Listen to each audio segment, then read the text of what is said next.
Much excite. All right, we are much excited, you silly. All right. If you want to, yeah, I am.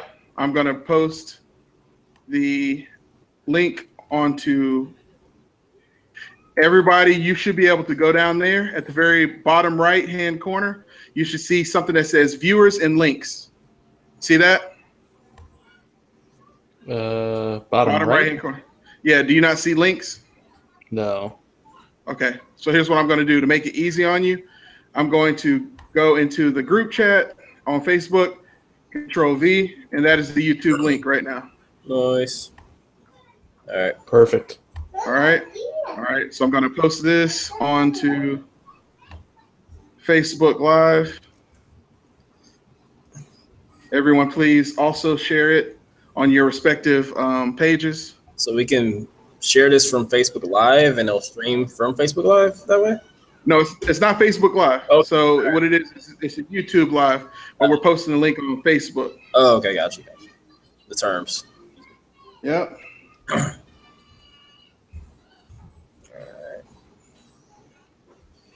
right. Derek, can you do me a favor and go on Facebook Live and do a quick, let everybody know what we're doing? I'm going to do the same. Everybody go on your Facebook Live. You can do that as well. All right. So coming close. All right. It's on my page.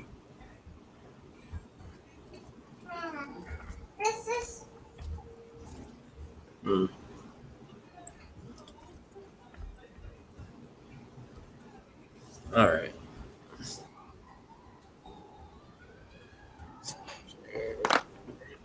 Okay. There we go. Okay.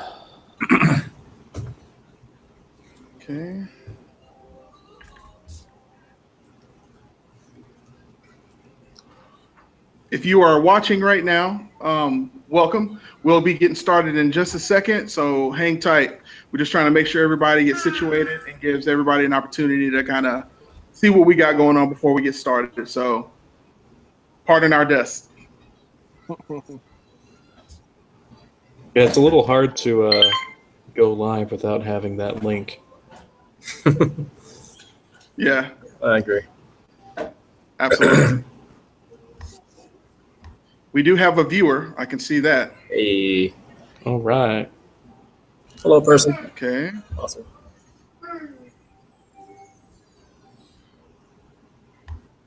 Okay. Let's see.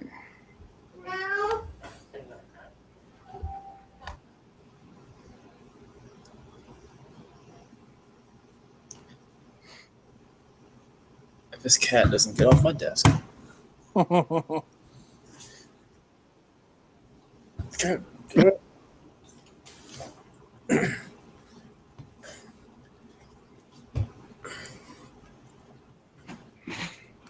All right. Have you all got the link to post? Yeah. Yeah. I've already posted it on Cool. Facebook Good. and Twitter, and Nice. and in Nice. in a couple Discord chats as well. It's Jonathan Barron. What's up, brother? Hey, yeah. Okay, so if you're watching this, we don't do this very often. We're doing it mainly because a lot of interesting things going on in our nation right now. So what we're going to do is we're going to kind of wing it. So if you are interested in asking questions, feel free to DM any one of the people, preferably Derek or I. But you can DM any of the people in case you're not friends with Derek or I. You can DM anybody you want and just post your question there. And then what we'll do is we'll have a Q&A portion.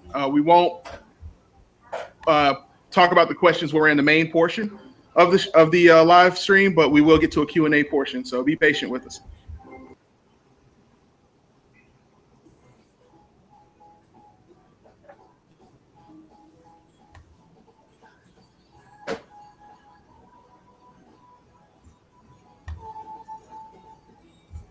All right.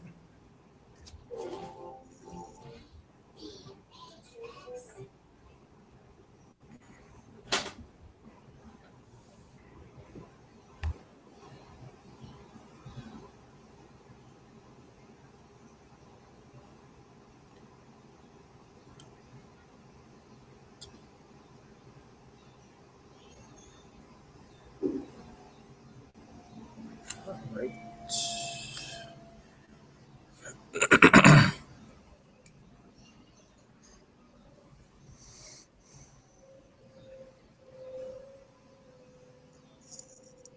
And everyone in between, this is your boy BK. It's on once again, Patron once again. And what we got going on here is a little bit of a situation. We got a live stream situation going on right here. The normal setup that you are used to seeing if you've ever looked at one of our live streams before, which has only been like a couple. But anyway, if you are interested in getting on to the Play Your Way podcast, Play Your Way network live town hall meeting, we're going to be talking about, hey, Alex, I see you right now. What we're going to be doing is we're going to be talking about some of the interesting conversations that we've seen online. Hey, Patty, how you doing? Some interesting conversations that we've seen online about the fallout of Charlottesville. We're not going to be bullying people. We're not going to be getting into arguments. What we're going to do is we're going to have some peaceful discourse about the state of our nation and what's been going on with everybody. Because we care, we have a platform. We got the gear, so we might as well spend a Friday night showing people how to have discourse the player way. So if you are interested, we got the gear, so we might as well. I have a descriptive video. If you go to the Play Your Way network group, well, there is actually now. So with no further ado, what's up, Victor? Hop on the live stream. We're doing it via YouTube, but the link is on Facebook so that you can get to it easily from there. With no further ado, we'll see you soon. We're doing it via YouTube, but the link is on Facebook.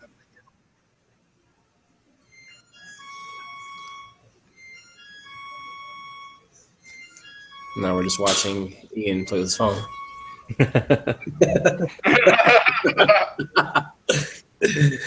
Goes down to DM apparently. Yep. All right. Okay. Woody.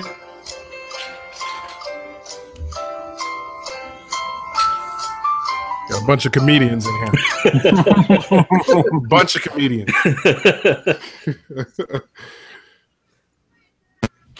You already know it's all about the jokes.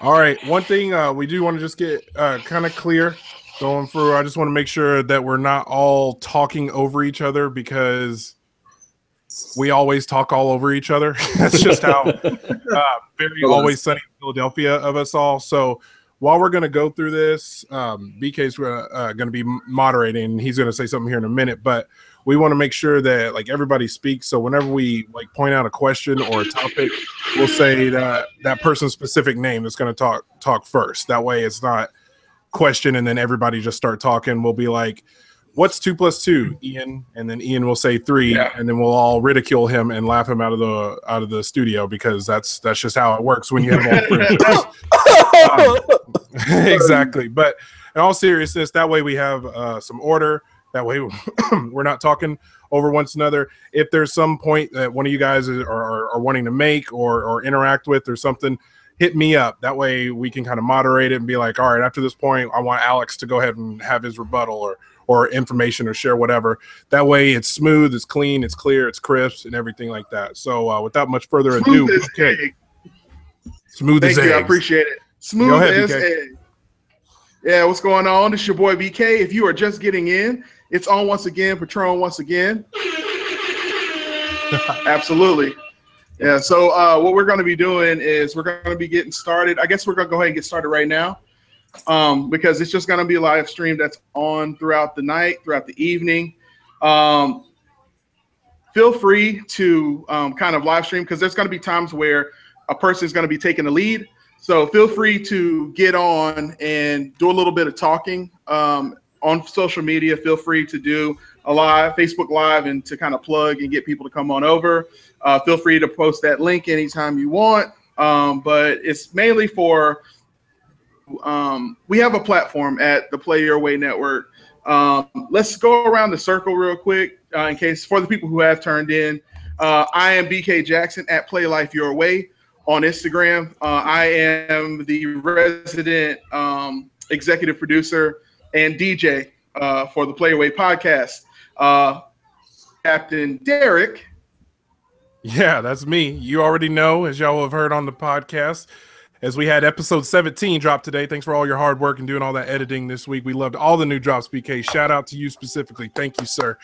And it is me corrupting any system that I can, even if it's my own. I will take pleasure in that. And I am from Texas, been co-captain this whole life thing for about 33 years now.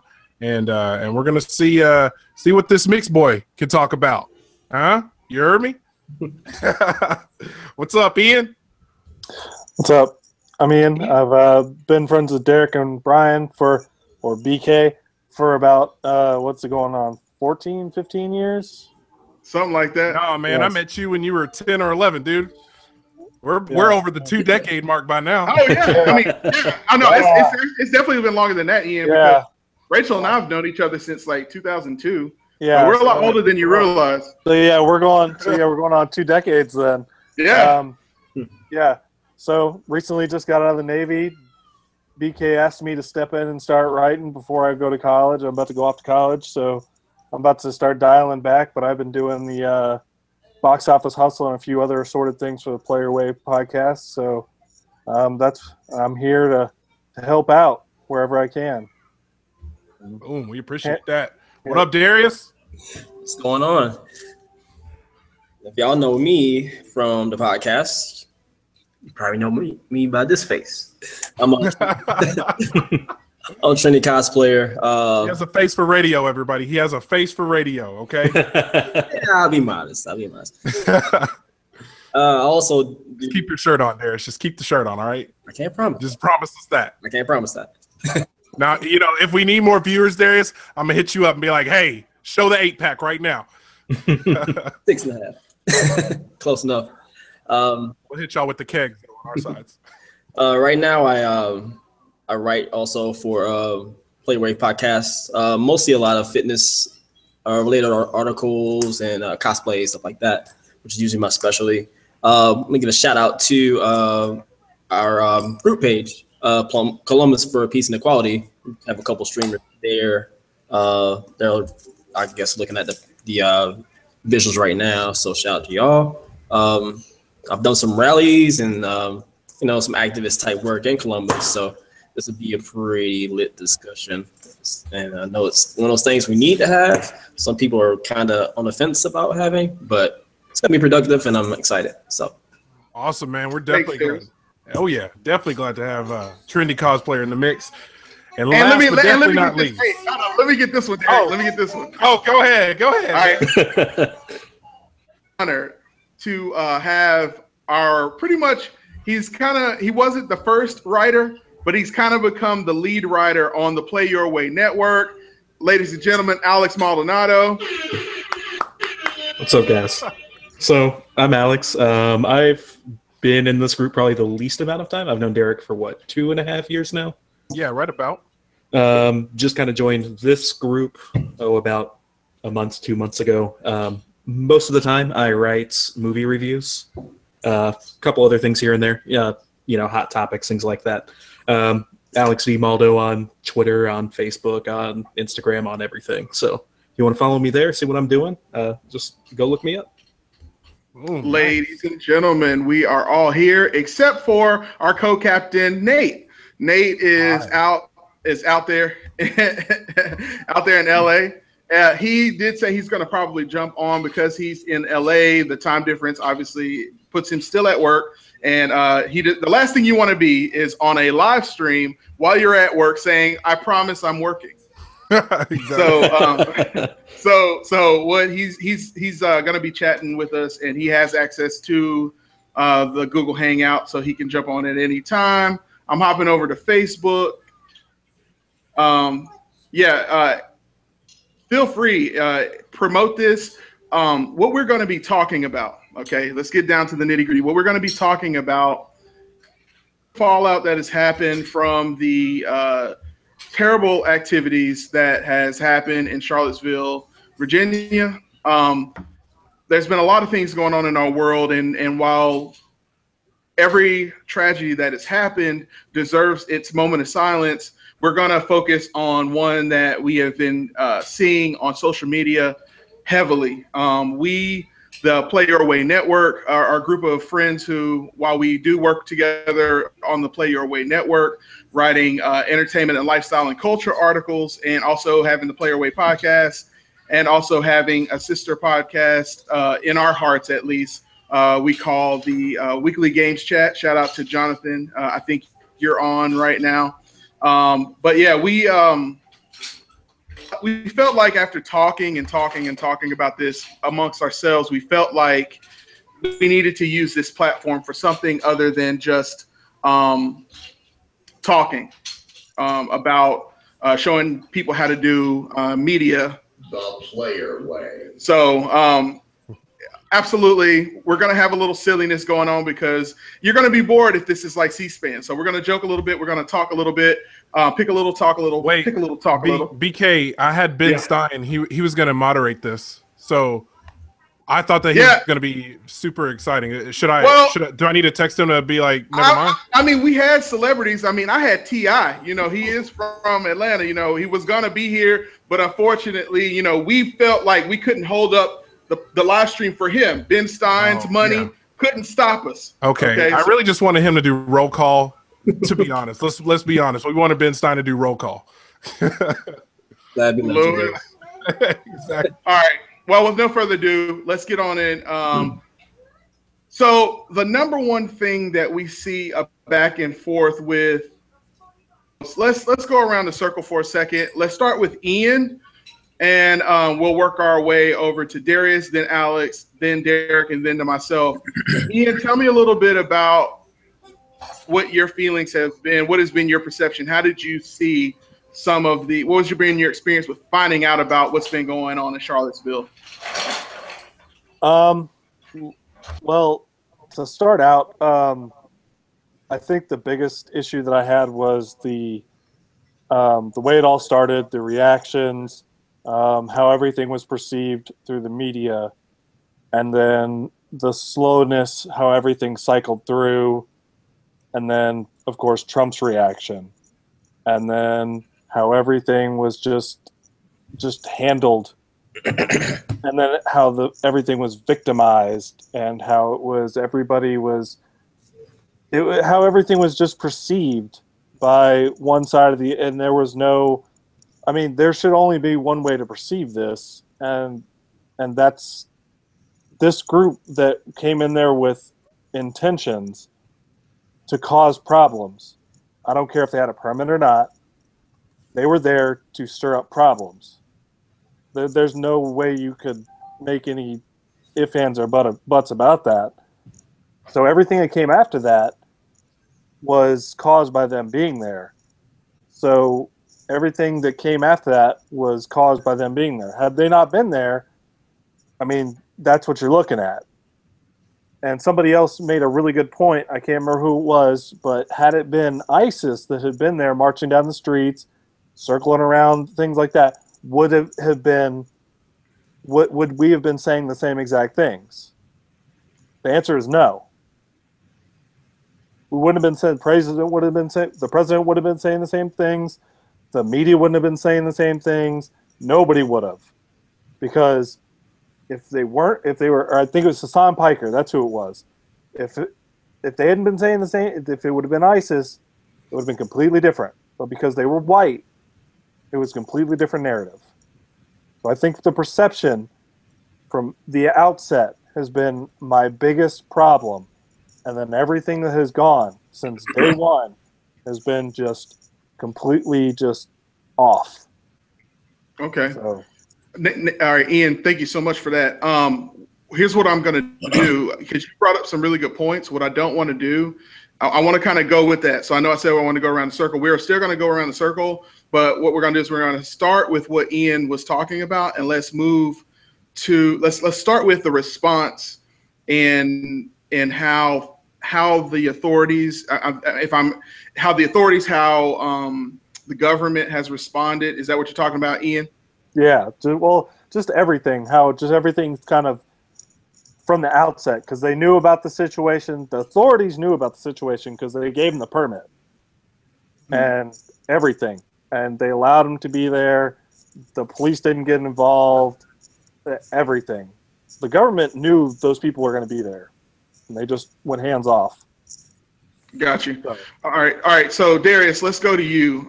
So let's pick up where Ian took off. He's talking about the response to the protesters, it being a different response. What did you perceive to be different about this from other protests that you've seen in the recent past? It wasn't really much of a surprise. Initial reaction, I honestly expected a little bit more outrage. Every time something of that nature happens, I always kind of assume, all right, well, this should be enough to make people think. I guess the thing I was most offended by is not the people that were protesting, but how it was justified by others that, kind of want to be in the middle about it.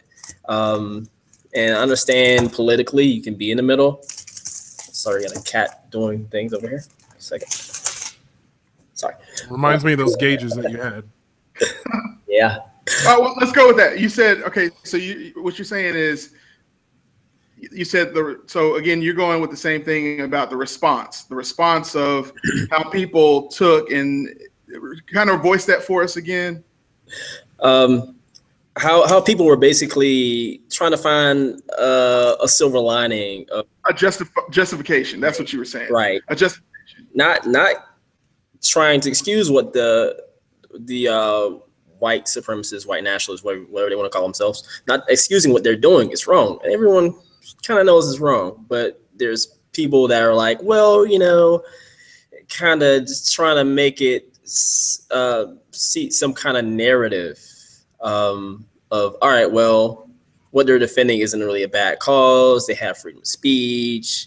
And, anytime something of that nature happens, kind of as like Ian was saying, or kind of referring to, when it happens, when it's someone that's not, a person of color or a white person, it's, all right, well, we don't have all the facts. Maybe, they have the right to protest. But when it's someone that's, Muslim or Black, or as I like to say, the associated terrorists that, we kind of place a finger on, it's a different narrative. It's usually, you pass judgment quickly.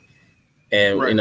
Without all the facts sometimes. It's just, well, we're assuming that they're terrorists, they're Muslim, they're Black Lives Matter, and it's just, no one wants to dig for, what the exact truth is, just go with what they see. In this case, it was a whole different ballgame. It was, well, they had the right to protest, and, maybe the statues need to stay, so they had the right to be angry and, use their tiki torches, that are not really even, I don't know. It doesn't make any sense to me. So, all right. So let's go with that. You touched on a lot of things. Yeah. Forgive my interjection now. Ian, how old are you? I'm 32. Thank you, sir. Alex, how old are you, sir? I'm 23. Do you have kids? Yeah, I have one kid. All right. Darius, how old are you? I'll be 31 in a month. All right, and me and BK, if I can speak for you, BK, will be 34 in December. I have kids. BK does not have kids. So the reason why I'm mentioning this is because we're all going to have different perspectives. For all intents and purposes, I'm going to reduce quite a few things while we're talking about this, just for ease and convenience. So starting with myself, I'm Black and white, and I'm a 34-year-old male with kids. Ian is a white male, and he has a kid. Alex is a 23-year-old male, Hispanic male with the kid. Darius is another mixed 31-year-old male with kids, and BK is African American by way of the United States right here. So the perspectives that everyone is going to be hearing, these are very different perspectives. These are not just one-sided things. We all have an open mind, but our brains are not so open to where they're just spilling out. We are educated individuals. We have a lot of information that we're going to be talking about. And Alex, I'm not bogarting and filibustering what you're about to address on this. I just wanted to make sure that people who are listening to this, that they're hearing who is speaking. It's Sure. not just somebody who's just read a post and just talking on it. These are we all have very different backgrounds, and we all been brought together by very, very different means. So I just wanted to make sure that that is a known factor here. And when you hear us reducing something to the term black or white or privilege or whatever you hear, just know it's for the narrative that we are all having here. It's not because we are reducing an entire nationality or skin color down to one word. It is for ease of conversation. So I just wanted to make that clear. Darius, that was an interesting take on the reaction part. Ian as well. What do you think, BK? You want to kick it over to Alex? Yeah, I want to kick it over to Alex right now because I want to pick up from where Darius kind of started off, because what I don't want to do is keep retelling the same weekend over and over again. Sure. I'll kind of want to take the conversation somewhere. So Darius kind of left it kind of like one of the main parts of what he was talking about is probably an unequal and seeing a phenomenon where there's an unequal treatment of what we perceive to be what do you perceive to be okay in terms of free speech? Is anything anyone have to say free speech or remember Alex has Sorry, his BBC. BBC? I know. Is this BBC? This is my little one. I'm sorry. exactly. That's You're all good. right. You're good. You're good. But what you perceive to be okay as far as covered by freedom of speech, Sure. is this type of thing covered, or is it something that is more of a gray area that we need to talk about? So it's a touchy subject to begin with. Yeah. Of course. First, when it comes to the reaction, we can definitely say that there is at least from the president, there is an obvious discrimination when it comes to the reaction, because late last night, early today, there was the attack in Barcelona. And immediately, President Trump calls it a terrorist attack. Still hasn't done it with what happened in Charlottesville. When it comes to the protest in and of itself, I would say initially it falls under free speech. They had a right to be there at the offset. Now,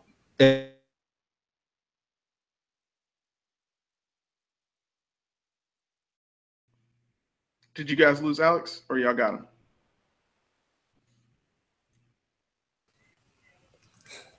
Wow. Did you guys lose Alex, or is he still there? I lost him. Dropping that knowledge, man. okay. Can you guys hear me now? Everything froze. Yeah. Yeah, absolutely. You Okay. can't drop. You can't drop knowledge so hard, man. Got your line? Now go ahead. So where did Go it ahead. leave off? Because I just saw it freeze. Or did you hear anything that I said? You said that your name was Alex and you're from Texas, I think. I'm kidding. I'm kidding. Yeah, I'm kidding.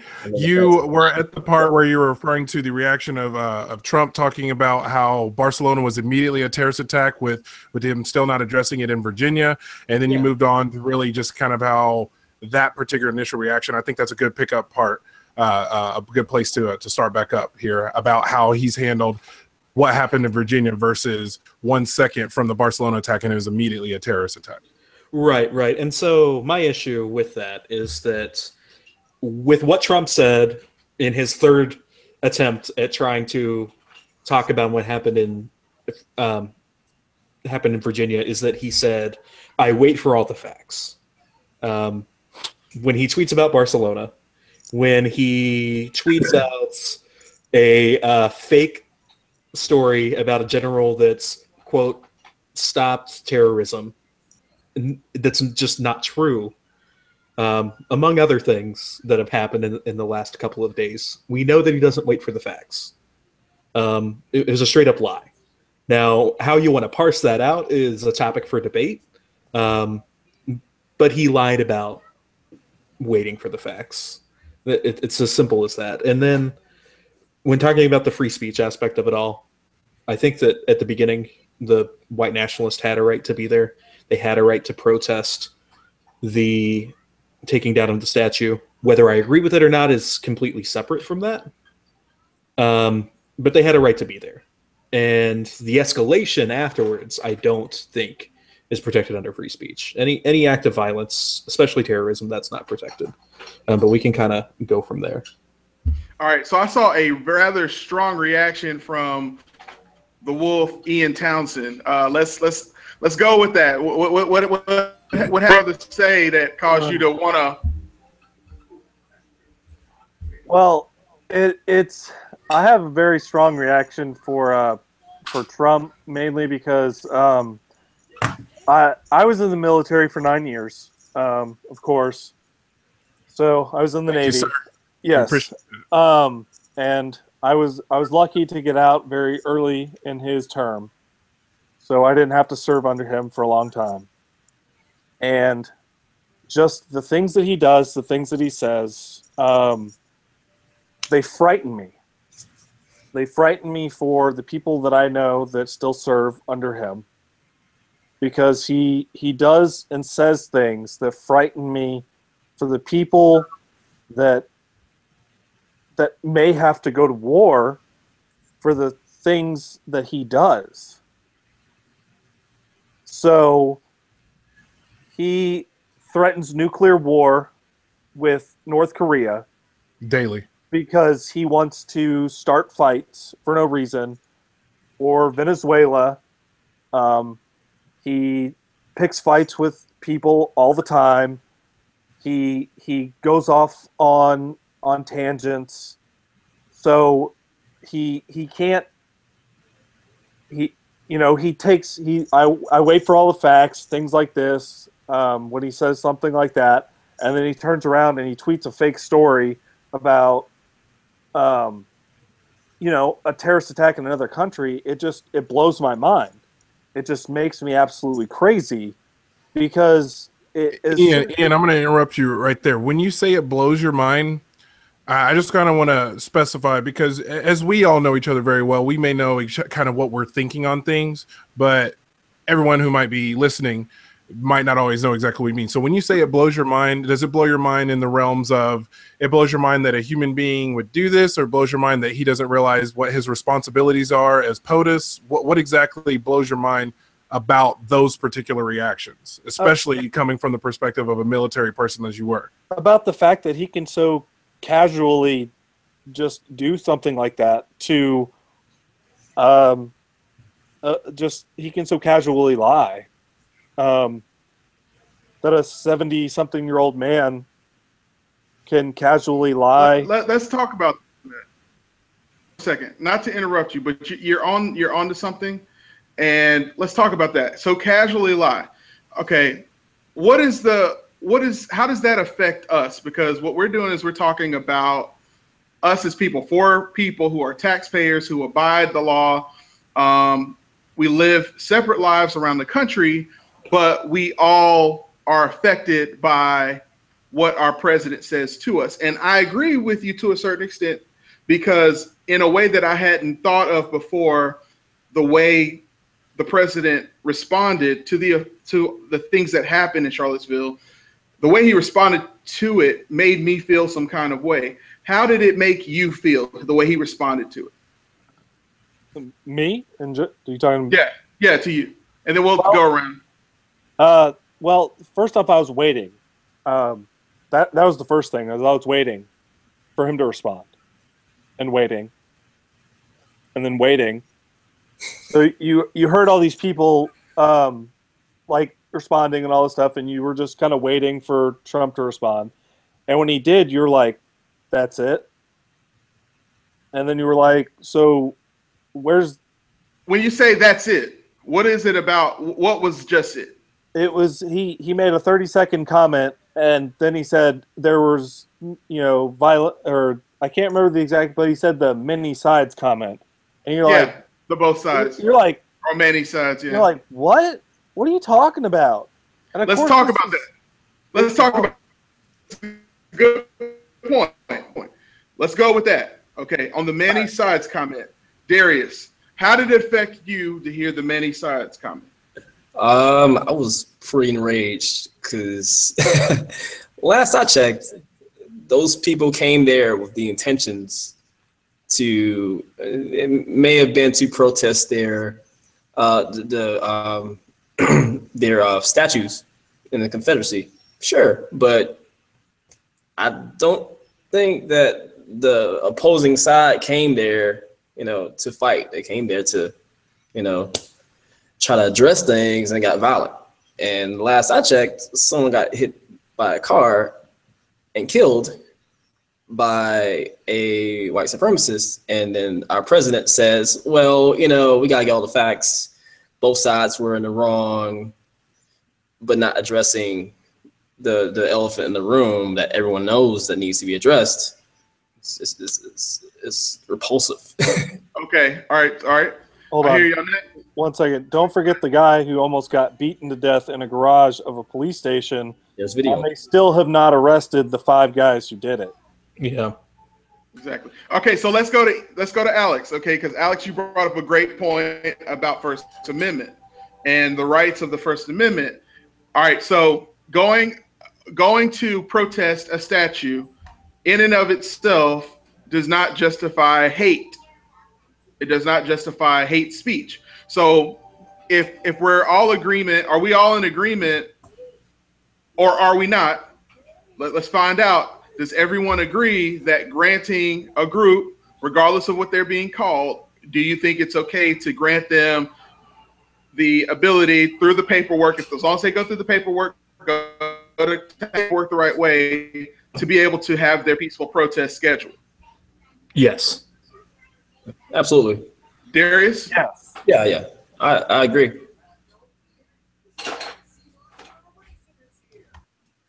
Yes. I feel. Okay. Derek? I agree. We're not going to be hypocrites based off if we're gonna specifically cite and refer to the Constitution and our rights that were written over 200 years ago. We're not going to say that just because it's a hate group that we don't agree with any aspect of them that they don't have the right to meet. We can't be hypocrites and say no, they can't. So I'm of the same mindset there, that they have the right. All right, let's go back to Ian. Ian had something to say. I didn't want to cut him off because I knew he had something about his viewpoint. Now, Ian, go into that for a second because I know you got something. I was going to say, if you step on somebody's toes, if you step on one person's toes, you have to step on everybody's toes. So if you don't grant permission to one group, then you're going to start cutting off everybody. So if you don't grant to the white supremacists, then you have to start. Then you can't grant it to another group. Nobody gets it. You can't grant it to another group, and so on and so forth. So you start playing that game. So you have to grant equal rights to everybody. Yeah. It's a slippery slope, right?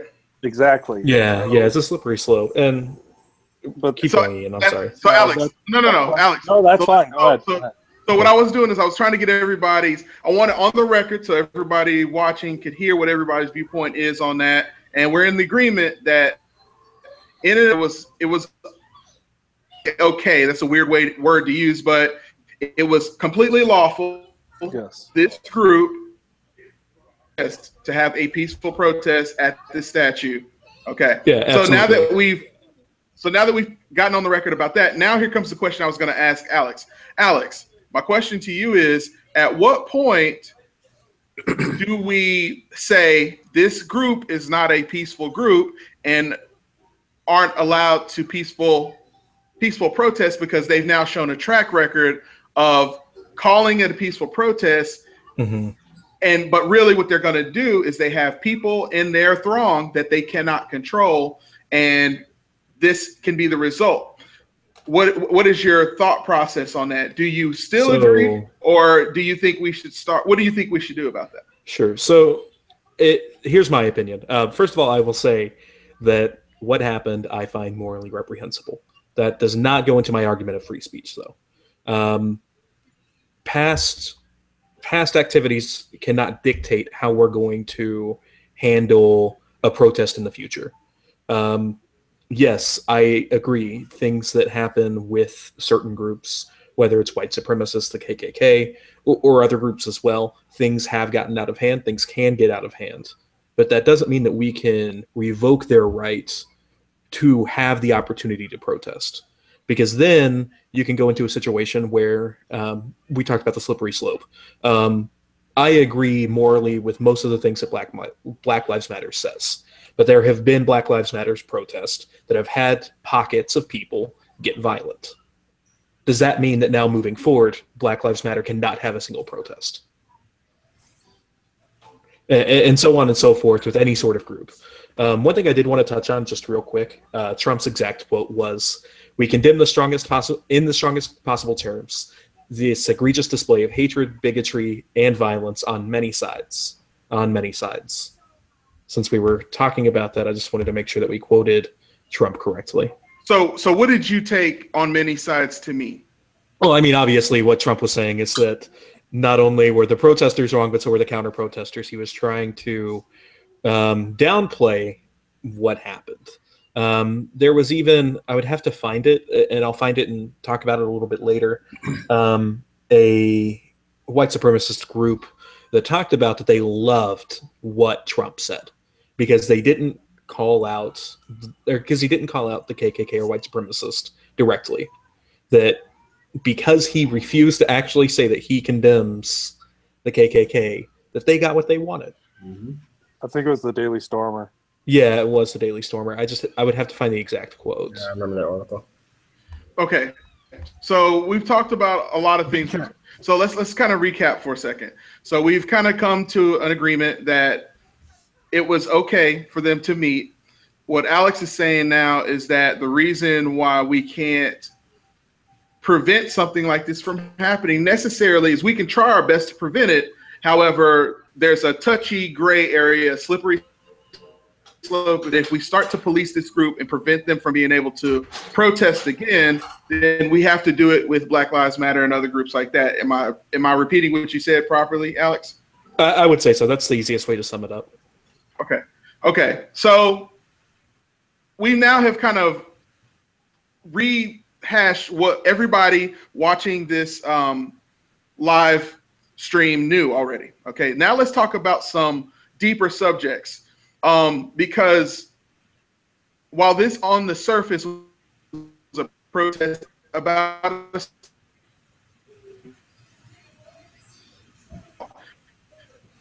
Darius, let's start with you. That you've seen so far, and we're going to go to try to keep your recap of everything concise and to the point. Been some interesting conversations. Mostly it's justification of the events that happened, that they were, fighting for their rights, and they have free speech. I think the whole free speech thing goes out the window once everything is violent. You come there with the intentions to hurt people, and you may come there to stand up for monuments and your white nationalist or whatever, and that's fine. I have no problem with that. Don't agree with it, but when it becomes, we're basically having an all-out assault on Black people, and it's been outside of just the people, or the person that got killed. It's just been chaos. If my Facebook comment section, I don't even like clicking in the random comment section on Facebook anymore. I had to get off Facebook for an entire day just because it was becoming like stressful. And my perception as a Black male, I have to, I guess the term is white explain to people, like, hey, this is how we feel. And then once we say, this is how we feel about the situation, it's instantly invalidated by, well, Black on Black crime is an issue. You get off your bootstraps, you'll hear, people just call you, some slang ghetto term. It becomes an assault, of character based on stereotypes that, they have about Black people. And these are the things that these people come, and they have these feelings in their heart. And they have, I have no problem with that. But the comments, and not just the comments, but the people that just say, hey, well, they have the right to feel that way, love not hate, and I'm not bashing that thought process when it comes to political affiliations. You're Democrat, you're Republican.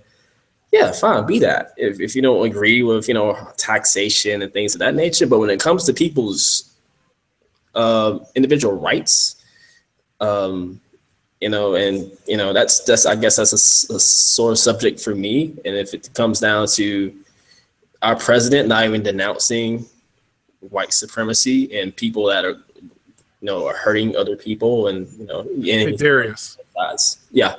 when you hear that Trump did not immediately take a stand on other, right? Because me personally, I would have respected him more if he said, I support these guys and what they believe in. I would have had more respect for him if he took a side.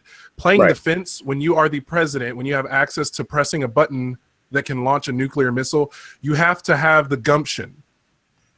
You have to have the grapefruits to take a side. If you wanted to run to be a president and you wanted to run a country, then run a country. If you can't take a side on something as common as racism, how did that make you feel immediately when you just saw him not take a side? He couldn't even just take a side. Like, in one sentence, tell me how that made you feel when he can just say, I'm not okay with this, or I am okay with this. Well, hold on. Before we go there, we're off topic, boys. Let's stay on topic. I know there's a lot of emotion. The reason why I did that is just because he touched on something. So since he was kind of summing it up, I wanted to get his point of view just on that. We'll get there. And then that'll go right in out. Oh, yes. We'll get there. Hold on. What we got to do is we got to make sure we stay on topic because people are watching this and they're trying to follow along. So he touched on a lot of stuff, and I need him to touch on just a few things. What our subject is. Getting back on topic, what did you read on? What was the reaction that you saw on Facebook? Overview of what you've been seeing on Facebook this week. All right, I'll give both sides. One was a lot of people that I guess just now came to the realization that racism is real.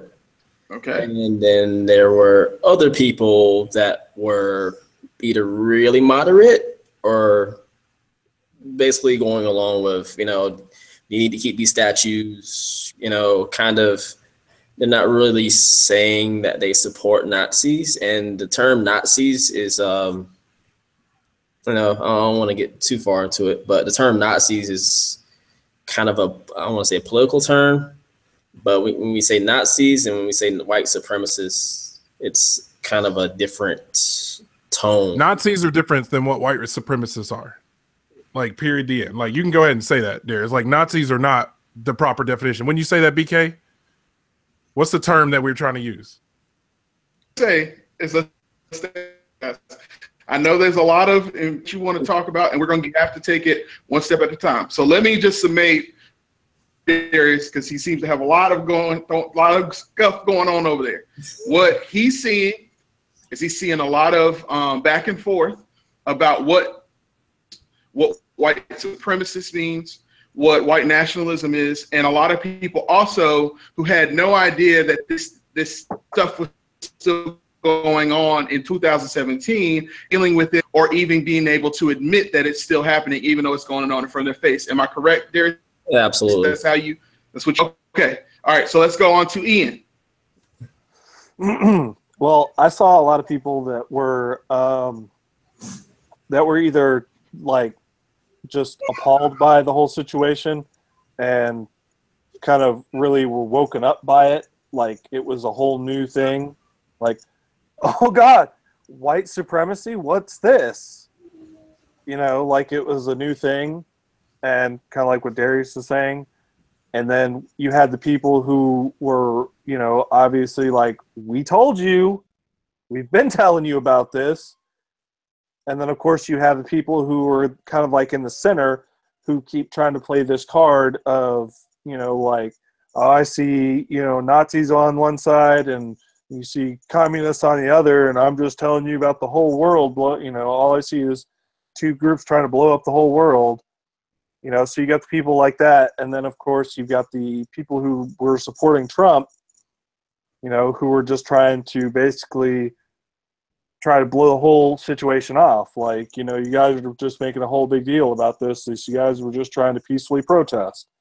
So, you're kind of seeing like this whole spectrum on social media this past weekend, and this whole past week, where you're kind of dealing with all this whole spectrum.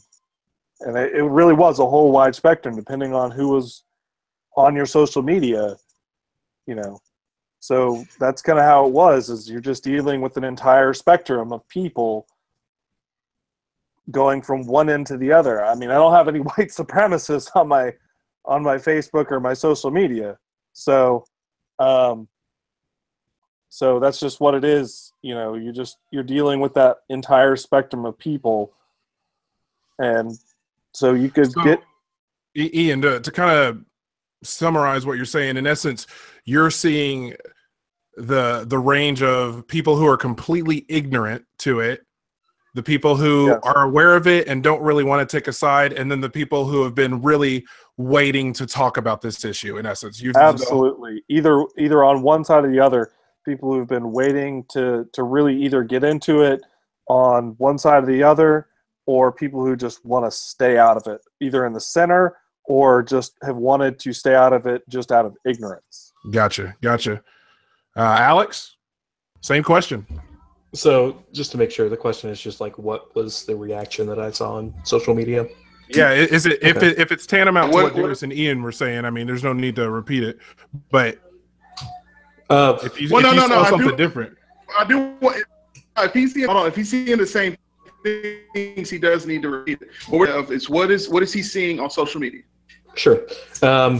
Real quick, just want to touch back on the Daily Stormer thing. I'll just quote it. Trump's comments were good. He did not attack us. He just said the nation should come together. Nothing specific against us. He said that we should try and study why people were so angry, and implied that there was hate on both sides. He implied the Antifa are haters. There was virtually no counter signaling of us at all. He said he loves us all. So they're very happy with Trump's comments. Anyway, what I saw on social media, I'll say first and foremost, I don't spend time on Facebook, period, point blank. Mostly on Twitter and on Reddit. Follow mostly liberal people on Twitter. So it was very, very liberal, very, very showing some of the things that conservatives were saying. A lot of it, though, was conservatives calling out Trump on the shit that he did. And liberals as well. Okay. So that being said, Derek, what have you been seeing?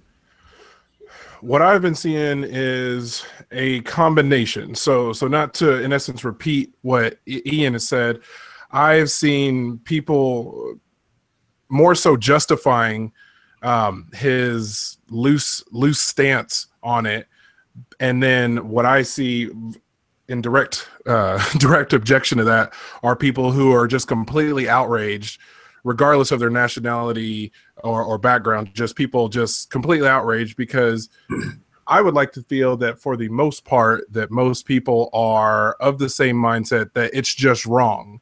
And I've seen that through people who are older, middle-aged, my age, younger than that. I mean, that's even present right here on the panel, just with us.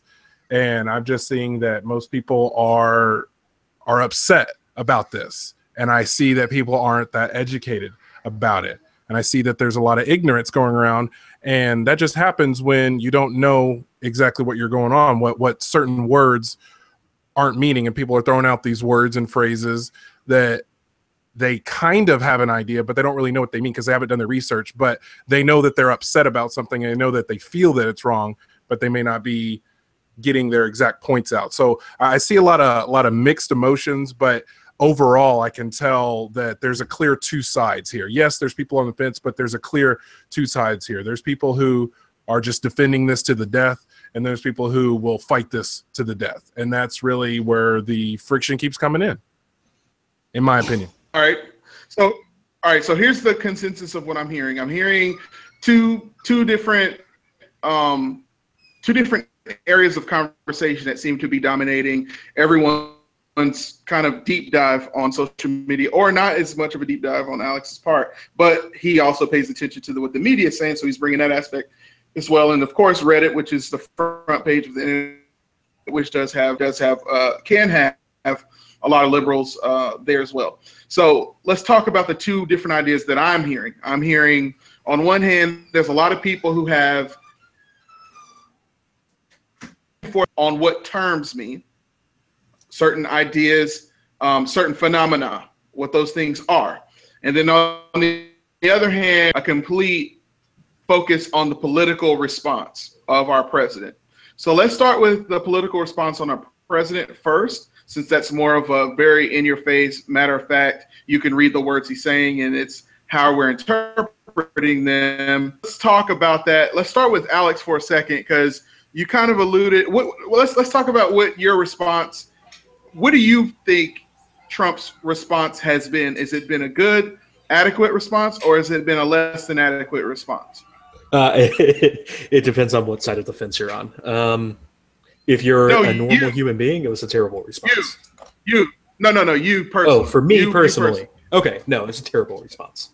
Yeah. It was a horrible response. Okay. All three of them were terrible. Okay. Ian is texting about Trump's breakdown on Tuesday. Alex, let's talk about that for a second, because you were saying you about Tuesday. Well, your signal cut out. What was that? Sorry, I said Ian is talking about Trump's breakdown on Tuesday. Okay. Yeah, so response on Tuesday. Okay, so I'm assuming the Tuesday speech we're talking about is the alt-left speech. Is that right, Ian? Yeah. Okay. It was horrific. First of all, for the people that don't know, he was not supposed to take questions. This was a meeting about infrastructure. Then he took questions, and bad things happened. The biggest thing that we talk about is Trump saying, like, what about the alt-left? First of all, there's no such thing as the alt-left. The alt-left doesn't exist. Second of all, I don't know how to really communicate what I'm thinking here. He refused to call it terrorism. He talked about a lot of stuff about how it's other people's faults, how the left is bad, the right not so much. There were good people at a rally where people were chanting blood and soil, which is ridiculous. And then towards the end, as he was walking out, people asked, or a reporter asks him, okay, well, how do we bring the nation together? And Trump's response was essentially jobs, which makes absolutely no sense. So it's like Trump is very single-minded in the fact that he thinks that jobs will fix everything.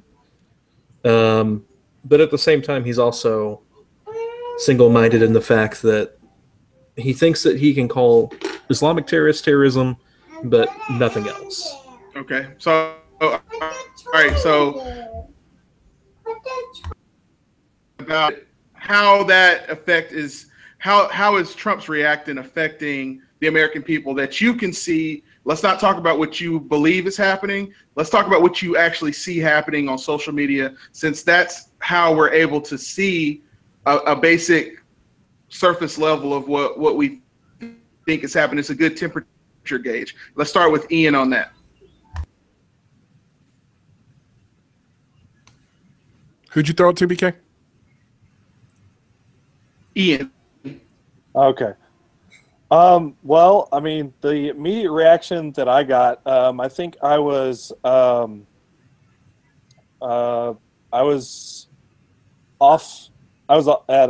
the base in Fort Worth when it went down, and there was people who were on their phones when it went down, and the reaction there was just like, oh my God, because of the things that he was saying. And it was, I mean, this is on a military base, so these are military people that are just going, like, what's going on? And so, and the TV, they had the TVs turned on, and so people are sitting there watching it just stunned.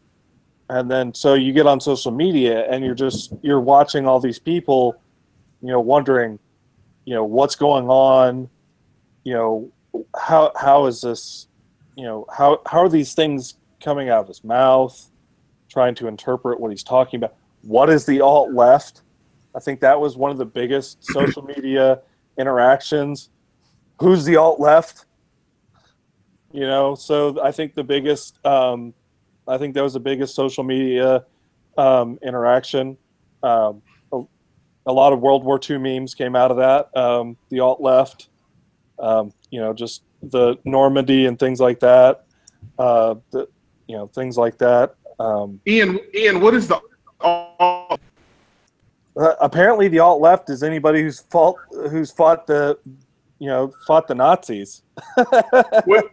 So would you say that the alt left is an actual movement? No, it's not. It's not a real thing. That's the end of the live stream. That's all we came for. Boom. Left does this. I'm just joking. Boom goes the dynamite. Let's go to Darius real quick. Do you think the alt left exists? Is it a real political movement?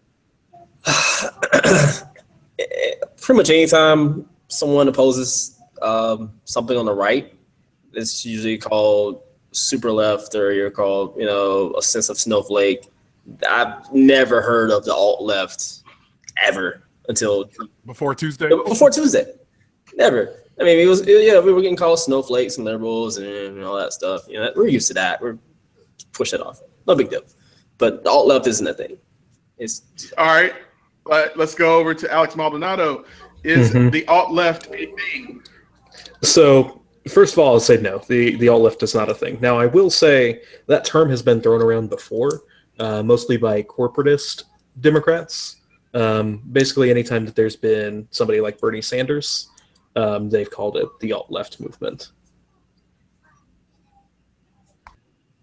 All right, Derek, let me ask you, because we've let the other guys talk a lot. Let's talk about, is the alt left a thing? It is. And when I say it is, I'm not saying that it's a movement. I'm not saying it's a group of people that have been identifying over whatever morals, values, and schemes they have. It's going to be a term. No different than snowflake, no different than liberals, no different than, it's going to be a term and a generalized label with no definition until there are things that are going to try to meet that definition. So it's going to be a term to try to distract the public's attention away from anything that he can come up with. The fact that his cabinet has said he's gone off script on all of these speeches just shows that he's just trying to do something to distract. And going back to the job situation, like that's going to fix it. Let me just throw something else out there that's shiny. The alt left is not a movement, but it's something that's going to gain definition. Heck, it's even on Urban Dictionary already. You know what I'm saying? What Just dictionary? What do you have it pulled up? I'm about to look that up. Alt left. People who ban others' freedom of speech because they feel uncomfortable hearing different opinions. That's number one. Number two, people who physically assault other individuals and damage both public and private property in the name of peace and love. Number three, people who care more about their selfish desires and arrogant views than about the country they live in. So it sounds to me like the alt left is a generalized definition for anybody who screams to be a hardcore red dirt patriot. That's what it sounds like. Another definition just to be like, all right, if you have a different point of view than I, or if you don't exactly share it, then you're alt left. And that's what it seems that it's going to combine and try to become. All right. That's I appreciate all of this. So let's let's parse back where we started. We've kind of gone over our immediate perception of what happened in Charlottesville, then went on to his response has been what we perceived the president's response to be, and now we're getting down to what people's perception of what he's saying. And the consensus is that the idea of all sides, or the rhetoric, it started off as all sides. This has happened on many, many sides. And then it became both sides, as we're hearing on the news now. That's what news outlets have now picked up, that it's something on both sides. And what we're hearing is that if the other side is the alt-left, then there is no both sides. There's only one side. Am I kind of parsing that correctly with what everybody thinks, or am I off base?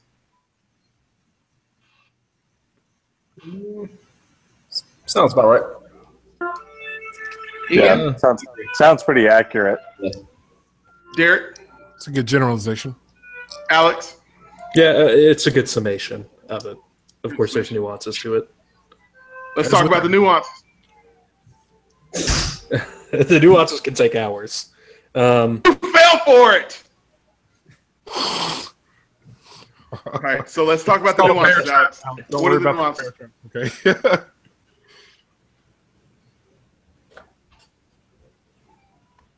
Alex, that's you. What was the question? I'm sorry. What are those So nuances? let's talk about the nuances. So the nuances. I want to make sure that I'm understanding what you're trying to say correctly, BK, because it was kind of hit and miss for me. Is that you're saying that there's only one side, as in it's only the white nationalist, only the KKK? Is that what you're trying to say? Yeah, that's what I'm asking. I'm asking, do you agree with the concept of many, many sides? Wrong has been done on many, many sides, or as the media has been saying, on both sides. So it depends on what your definition of wrong is. Was there violence on both sides? Sure. But at the same time, was there wrong on both sides? I don't believe so. And what it is, it's a false equivalency. It's trying to make some of the violence that happened on the left due to a counter protest seem as bad as terrorism, and it's not. So yes, there was violence on both sides, but they're not the same. They're not at the same level. That's like saying, "Hey, I punched somebody." Hey, I punched you, BK, and then you shot me in the leg. Were we both violent? Sure, but there's a big difference between shooting somebody in the leg and punching somebody. It's only attempted murder if it's below the knee. So, all right, that's my point.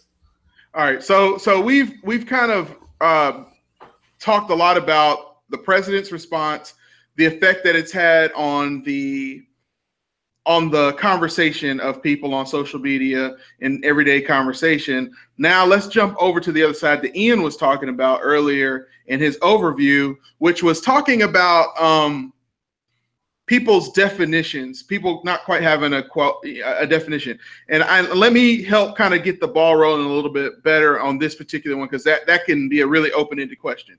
Some of the things that I've been seeing thrown around are kind of the interchanging of white supremacists and white nationalists. Ian, as being the same thing, or are they different concepts to you? I think they are. I think that it's kind of it can be the same thing, but I think it's different levels of extremism. I think it's kind of like white supremacy. You want to put your pride, you want to put your race above everybody else. That's what you want. Now, being now like neo-Nazis, there's nothing you can say about them. They're just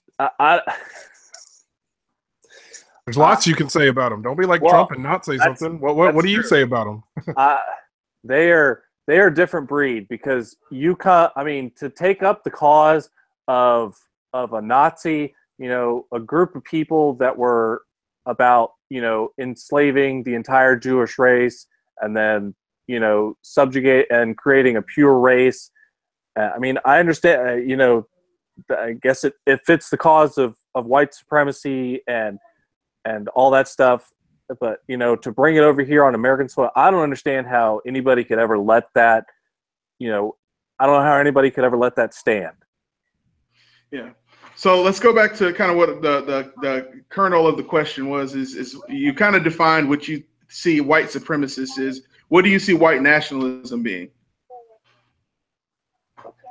I just what do I? Can you repeat the question? Sorry, Sorry, am I breaking up? Sorry. No. What I'm saying is, I heard. Oh, that's what was that, Maddie? Yeah. What I'm saying is, do you see a difference between the concepts of white supremacy and white nationalism? Like I said, it's varying degrees of extremism. I mean, nationalism is, they want their own space, and supremacy, they want to be above everybody. Okay. So I think that, that's kind of the way I look at it. And I think that white supremacists might be a little bit more prone to violence. Okay. Let's go over to Darius real quick. How do you parse the two concepts of white supremacy and white nationalism?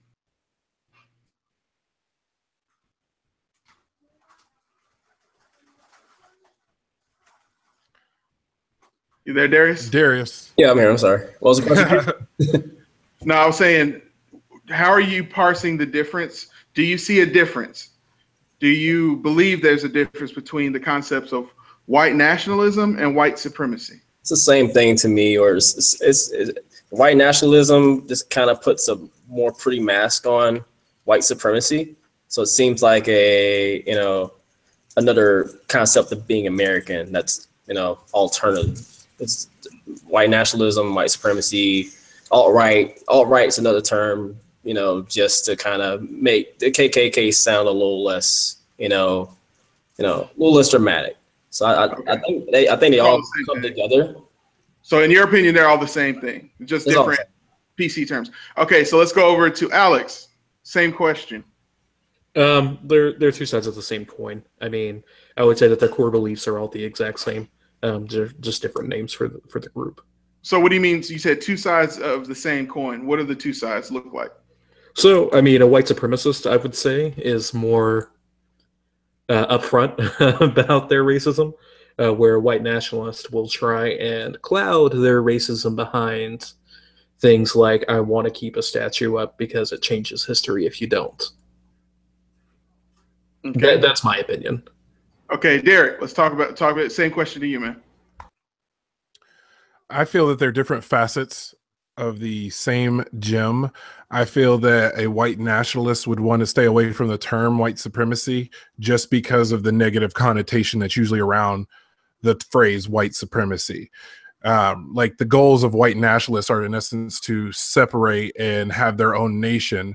But then they also say that we're not trying to act as if we're supreme from somebody, but they want to completely separate white people from the nation and have their own nation. So I feel that they are, as I stated, two different facets of the same gem, not necessarily the exact same definitions, but in the Venn diagram, they overlap.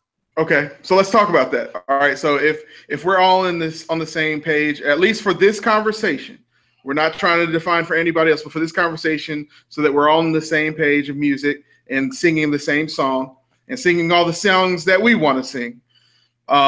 We're essentially saying that white supremacy and white nationalism, as Alex said, are two sides to the same coin, but at its core, it's the same currency. So let's talk about that currency, for example. Let's talk about that currency for a second, rather. Where does that come from? Where do you guys think the idea that white people either own the country, are entitled to the country itself, or are superior to other races, where do y'all think that comes from? And let's not talk about historically. Let's just talk about mentally. How do you perceive that happening in 2017? And let's try not to be disrespectful about it, even though it can be a disrespectful thing. But let's just talk about the psyche. Let's talk about the phenomena. Who do you want to start? Let's start with you since you spoke first. Okay, fair enough. So the reason that I believe that people feel the way that they feel today, white people feel like they are or can be better than others, two major factors. One is going to be your upbringing, the way that your parents think and thought, the way that your grandparents think and thought. The other one's going to be education. Education in the U.S. is horrific.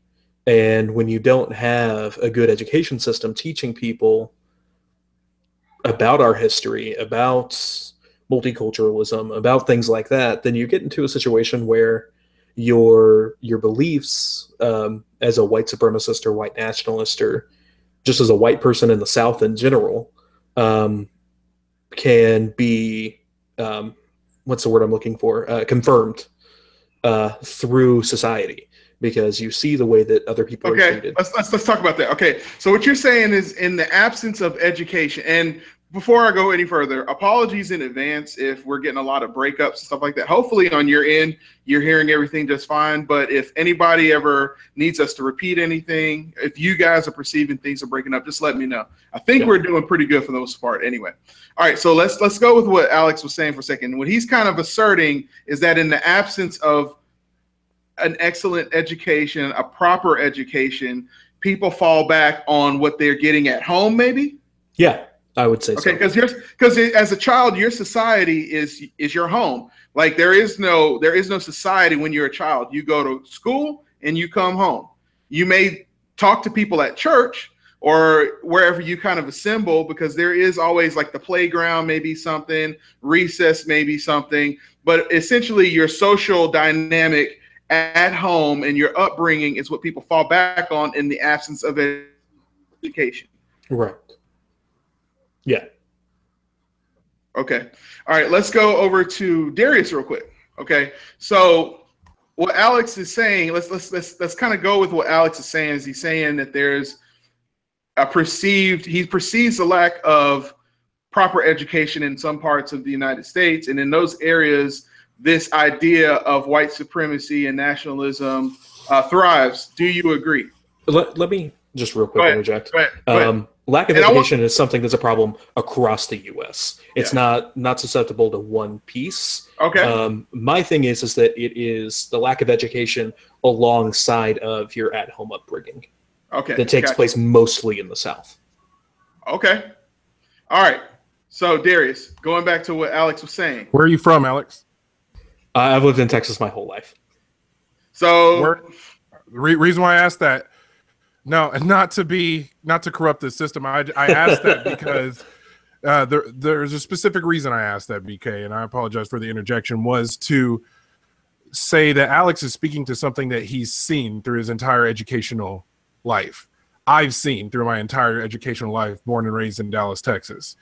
So we're speaking of this because it's not like we all lived in Idaho and we're talking about some rednecks in the South. We were all born and raised in the Bible Belt, so we can speak to this. We all know what we're talking about when it comes to this because we've all seen it. So that's why I asked Alex where he is from, BK. My bad, Darius. We want to hear what you guys say. Okay, so let me just bow tie this up real quick so Darius knows what we're saying and where we're focusing at the moment. What we're trying to focus on at the moment is, how do you perceive the origin of this and the thriving of this idea, this coin with two different sides we're talking about?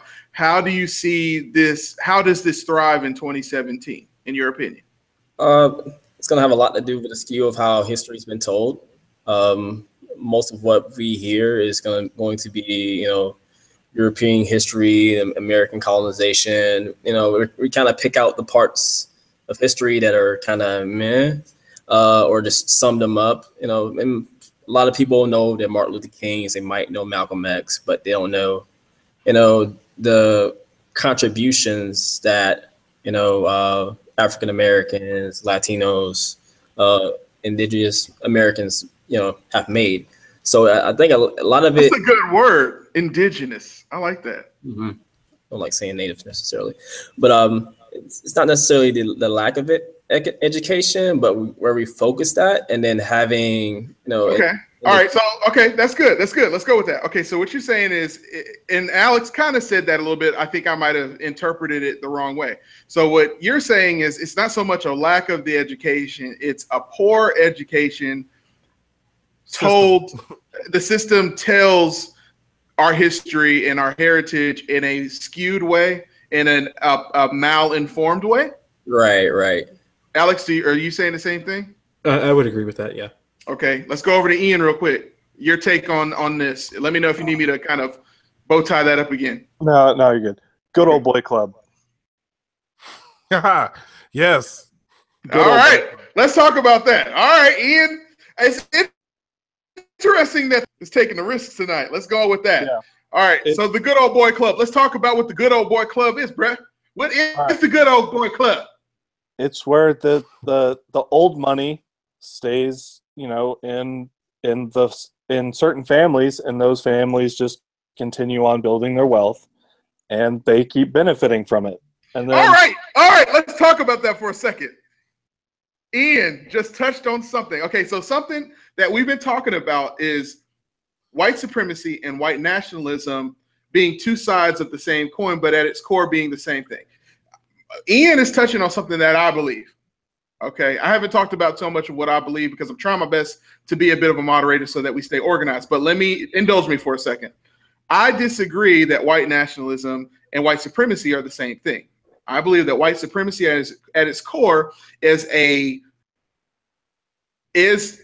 brought on by a lack or a malinformed education. It's the belief that your group to another race. Okay? The idea that there is a difference in biology, or so there's some sort of superiority of a single race of human being, as if we're not all the same species of human being. It's at what Nazis believe. Yeah. Okay. Now, what Ian touched on, so that, to me, in my opinion, that's what white supremacy is. And Ian is touching on white nationalism. White nationalism, in my opinion, is brought on by decades and decades and decades and hundreds of years of wealth building, or the ability to be economically competitive or becoming economically viable within this country. And this feeling that you need to protect what your family or what your people have passed down to one another, the opportunities and the privileges that they have passed down from one another, and they don't want to compromise what those privileges are, because they'll somehow lose footing and viability and relevance in our economic process. Right. And then they've purposely disadvantaged ethnic groups. They've put, black people, Chinese people, Hispanic people, all those people in disadvantaged areas for generations, and it's been harder for them to step up and move up into better educated area, better funded areas, things like that. So they've not only coming from, disadvantaged countries, things like that, they're stuck into places where they can't get the same, economic advantages, educational advantages, things like that. So they come from places where aren't as advantaged already into a place where they're going to be, behind the curve anyways. So they're fighting the entire time. So it's just constantly just fighting an uphill battle. And so you've got these generations and generations and generations of money just built up from the good old boy club, just holding all these people down. Okay. All right. So Derek. Yes, sir. Ian, first and foremost, dropping that knowledge, brother. All right. Ian, it came with some hurt bombs. This is good. We're getting somewhere. I feel like there's a nexus coming, and I'm going to toss it to Derek. So,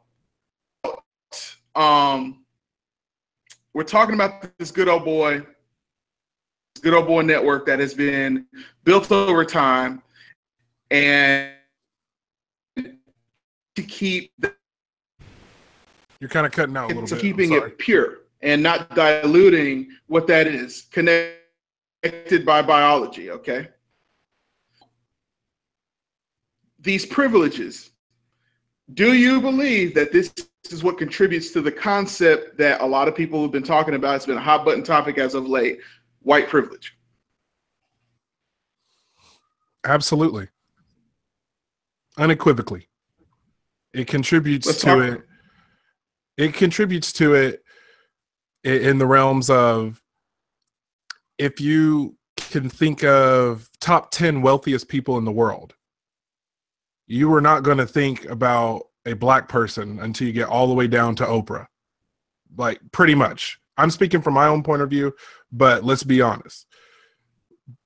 The generalized references when it comes to kind of touch on what Ian said, it gives me an idea of to bring an example, really, like to you guys of how I would see this. And I would view this kind of like one of our favorite board games that probably caused a lot of fights when we were kids was Monopoly.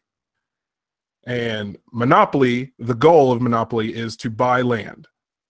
And you want to buy land, and you start out the game with a certain amount of money, and you have to go around and travel and buy these pieces of property, and you hopefully can put apartments or houses and houses and hotels on these pieces of property and make the other players in the game pay you rent, and eventually, ultimately, really bankrupt everybody else so you have all the wealth for yourself. Now, I view this, and this is something I've definitely talked about before, but you guys can elaborate and piggyback off this as you need. I view Monopoly at Life in the realms of what Ian is talking about as, let's say a white person starts the game of Monopoly and they already have Boardwalk and Park Place with hotels spread across all over the board already. And then you also get $1,500 to start, and then you can start playing, but everybody else already has to start paying you rent. That's what Ian is talking about when he's talking about those upper 1%, the good old boy club, the guys that have been rich for the past 300 years and so on and so forth. That's what their life is like. That's what their Monopoly is like. They start the game way ahead of the game. So to speak on what Alex, Darius, Ian, myself, and you are talking about when it comes to even education, it's a totally different world when you come from a dad who's worth $586 million and can pay for an education anywhere on this planet and can put that before you, and you can do whatever you want with it. Your advantages in life are going to be spectacularly different than somebody who struggles and everything. Okay. And I don't want to get too far off topic, right. But that's all right. Well, mostly no. You're not off topic. You're not off topic at all. The only problem with your analogy is it applicable to on Main Street? Is it applicable to what? Say that. Apple Main, talking about the top 1%. Nobody who's watching this stream is part of the exactly. 1%. Yeah, is that analogy applicable to the people on Main Street? That's one aspect of my analogy. The other part is, let's say the average black person starts the game at Monopoly as well, but they only started with $200 and they're not getting the full $1,500. And before they can even try to buy anything or even collect $200, let's say they have to go around the board 3 times before they can even collect $200, all the while trying their best to leave their life up to chance, hoping they don't roll a number that makes them land on a hotel that's already owned by another player in the game that you didn't even get an opportunity to be on.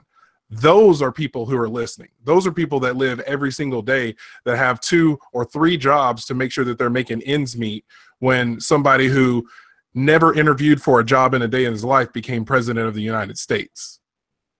So that's the difference. Yes, he's the 1%. You're asking about the people on Main Street. Yeah, those black people that get $200 to start the game are on Main Street. But then there's also white people who start the game with $1,500 and they get to collect $200 on their first go around. Not because of a difference in skin color per se, but because the doors and the hundreds of years of perception are going to be totally different than the black person who is going to meet the same struggles. And we all are privy to that. Yeah, of course. So to build onto your analogy, there's also white people that start the same as the black person. Of course. With only $200, with paying rent to the richest person on the board. The issue is that richest person tells that poor white person that it's the black person's fault that their rent is so high. Precisely. That's definitely an aspect of this. And yeah, the thing is, to piggyback on what you're saying, Alex, is that white person has been told what you just said because their daddy told him that when they were younger. Yep. And then his daddy told him that when he was younger. And then his grandfather told him that when he was younger. And they just have come to believe that to be true, coupled with a poor educational system where they're not getting the same books that are telling a full history. So that, coupled with that that at-home upbringing, has yielded generations of this idea of white supremacy, of white nationalism, of I'm going to be mad at the other people on this game because my rent's high because they're just playing. If they weren't playing, or if I didn't have to play this game with them, then my life would be easier. Yeah, Darius, I see you got something. Let me. I'm going to toss it to you in just a second. Here's what I was getting at with the Main Street comment. You have a great analogy. It doesn't account for something. It doesn't account for, and you kind of touched on this a little bit. I'll give you credit for that. It doesn't quite touch on what the privilege really is, okay? I would make an argument that the privilege isn't necessarily the money. It's the opportunity and the education, and you touched on that. But let me depict it in a different way. All right, everybody here has been to an Easter egg hunt in their life, correct?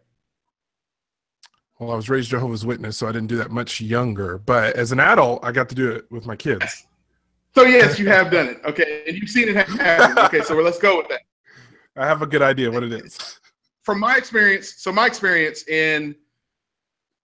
is early in the Easter egg hunt, there's tons of eggs when you go out to the field. All the kids have their little baskets and they're ready to go. Kids from as small as 2 or 3 all the way up to kids that really are probably too old to be doing this and a little too excited, but they just want to knock kids over and get the chocolate. They don't really care in the Easter eggs itself. Okay, they're experts at this. And so the people that their kids are the littlest kids. They let them go out and there is a field full, as far as the eye can see, eggs everywhere. And the kids just, all of the older kids are held back. And they said, you can't jump in the race yet. Let these little kids go first. So the kids run out on the field and they grab, and they don't even have to look. I mean, they're just tripping over eggs, literally not picking them up. There's just eggs everywhere and they just throw them into the, and then the bigger kids are like, this is BS. What is going on here? This kid doesn't even know there's an egg. There's an egg right there. Are you kidding me?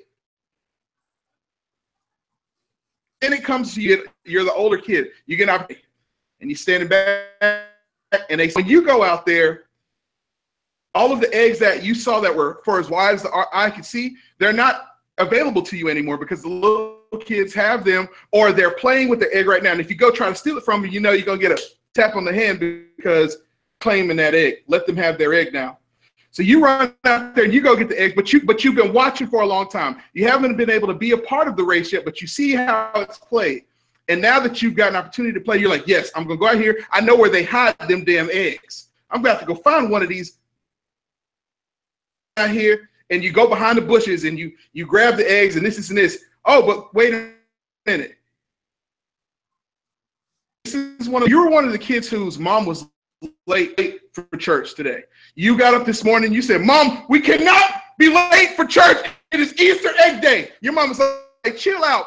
You normally don't even want to go to church. What are you worried about? But today is the most important day. Look, I'm taking my time. I'm going to have my toast. I'm going to have my egg, and I'm going to have my bacon, and then we're going to go. So your mom finally gets to the place to have it. Here's your bag. You get out there. The big kids have already beat up the little kids, taking the eggs. You got 3 brothers and sisters along with you. And you're the oldest kid out of the 4 other kids, of the 4 kids. So, man, I don't even see no eggs no more. People fighting over the eggs. People done already picked over it. And the teacher comes out and says, hold on. Don't give up hope. There's still eggs out there somewhere. I don't see no eggs. I don't see them at all. I'm telling you, go just try. If you just try, I guarantee you will succeed. There's an opportunity for you if you just try. You know good and damn well ain't no eggs out there, but you're going out there anyway because you're just hoping there's some chocolate. If you can have one morsel of chocolate, you'll feel like it was worth it. So you're going out there, you're looking and you're looking and looking, and between you and your 4 siblings, y'all find like 3 eggs. And so y'all have to make a decision on who's going to get eggs or if y'all are going to share them. That is what economic viability is like when you have privilege. If you have privilege, then that means that the group of people that you belong to have had viability in the race from the beginning when there was tons of opportunity. If you've not seen the movie The Founder with Michael Keaton, I highly encourage you to watch it because it talks about how McDonald's became a superpower and the whole idea of franchising became something from a guy who was just a shake salesman. There wasn't a McDonald's yet. There was tons of opportunity. A movie that's about the same exact concept is called The Pursuit of Happiness. And watch Will Smith's character and see what he had to do to get opportunity. He was a door-to-door salesman too, but by then there were skyscrapers as high as the eye could see.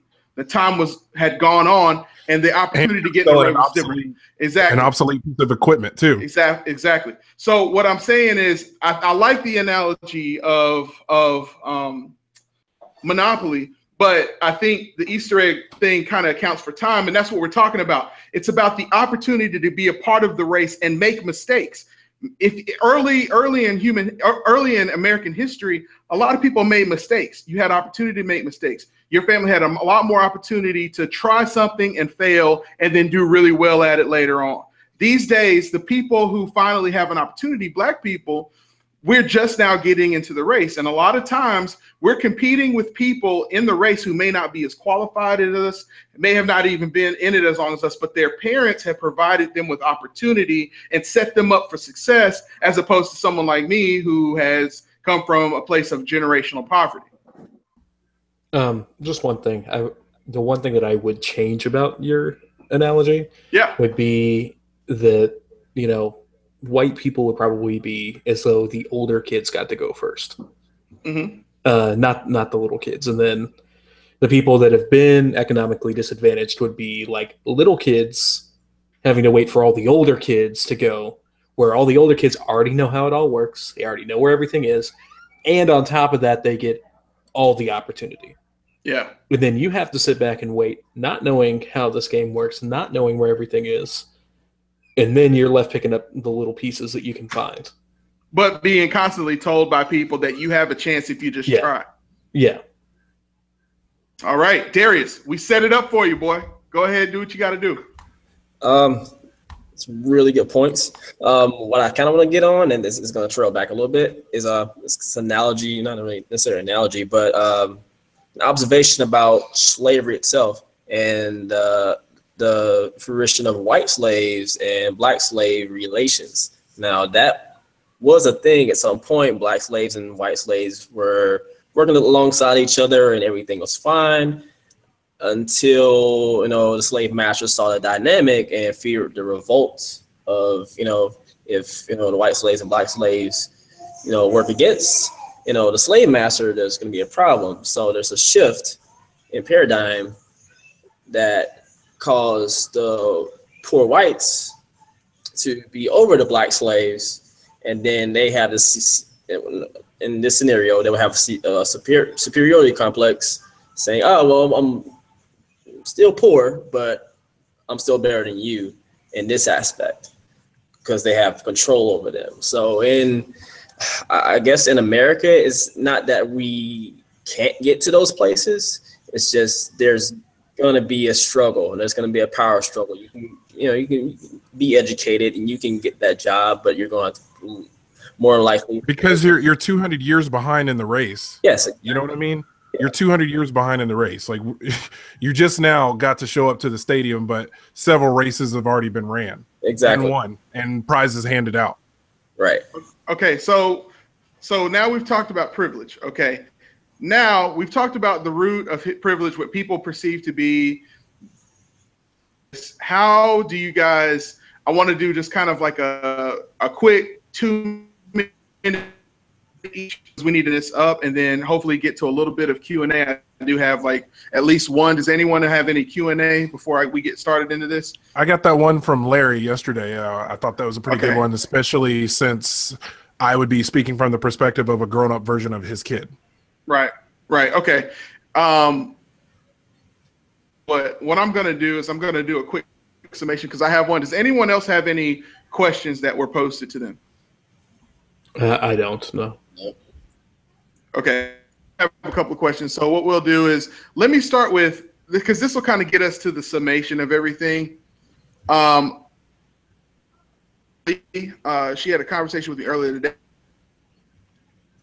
and she said something that was kind of asked if it was okay to talk about. She said, okay, it's Ivy. So let me get to that.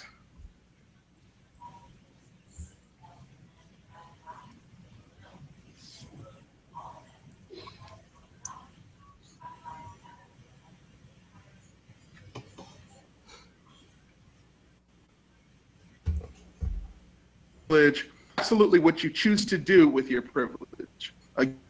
Again, she said, you are absolutely what you choose to do with your privilege.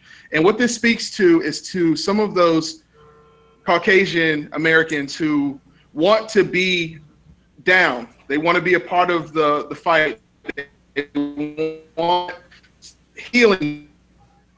And on top of that, a lot of times they can be very defensive when Black people who are kind of hurt and recognize this phenomenon of privilege. They're like, well, I'm not privileged. You know, I'm not privileged at all, you know? And so it kind of distracts from the conversation, and then it becomes a conversation on explaining what privilege is. So I want to go around. Do you guys agree with the idea that you are not your privilege, you are what you choose to do with your privilege? Let's start with Alex. So, I mean, to an extent, I agree. It depends because, you know, when you do have privilege, you do automatically have an easier route to your goals. Okay, let me ask you this. Do you believe that all white people have privilege? In one sense or another, yes. I don't think that it's not a black and white issue, or it's not a black and white thing. There's a big gray area there. Okay. Okay. I think. So you think you don't necessarily believe in white privilege. You believe in privilege itself. Yeah. And that a majority of white people have more access to privilege out of the gate. Sure, absolutely. Privilege is the Easter eggs itself. Yeah, sure. If you want to use that analogy, yes. Okay. All right, let's go to Ian. Ian is shaking his head. No. What do you perceive about what Alex and I were just talking about? What do you agree with? What do you not agree with? I disagree that all white people have privilege, just from the sense that, I mean, there are some severely disadvantaged people, and they're just not going to be able to dig themselves out of it, no matter what they do. Okay, so let me ask you. So do you agree then with what Alex was saying, that if we're using the analogy of the Easter egg hunt, if you think it's an applicable analogy in the first place, do you agree that the eggs in that analogy would be privilege itself? Kind of. How so? I think that it's kind of the same. I think it's kind of what you were talking about, what he was kind of talking about earlier, where the people with privilege are the older kids, and the people without privilege are the younger kids. So you say that privilege is the access to the race, access to participate in the race. Okay. Are you saying? Sorry, Big. I want to get some clarification. Mm-hmm. If I may, this is how I'm understanding it. Are you saying privilege? It's not necessarily the reward of the eggs. It's not necessarily the opportunity to get the eggs. It's just the know-how to, because I've already played the Easter egg game and I know how this is. That itself, just the knowledge of how to win and how to play and compete and win the game is the actual privilege itself, just the foresight and the knowledge. Ian? Yeah, I mean, it could really go either way, though, because I mean, you could look at it. I agree.